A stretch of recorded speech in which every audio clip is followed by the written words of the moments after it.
famru Noromun soda kabnu dorsisa alagaira Hayuma kotuma kandale haba kenyara Tini no palisu tema sanichi wara mara Nuda gate tau kenya shani Dr. Ali Birra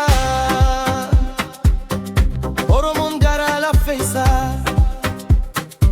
Orma kanisa gode ofin firomsa Kanisa na dating lalu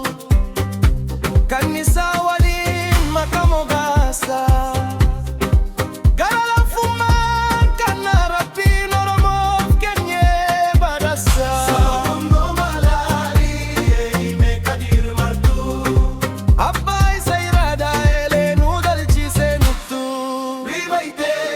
Nuromun soda kabnu dorsisa lagaira Hayuma kotuma kandele haba kenyara Didi na palisu tema sarichi warama Nuna gate tau kenya shani Dr. Ali Birra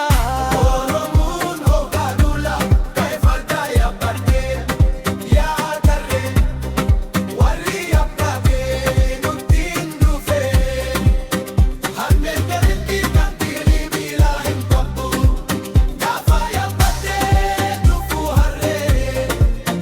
Mafdagatan wari harka hada Oromo nyate Garabase morre Bibaitedi Bibaitedi Sabon Numa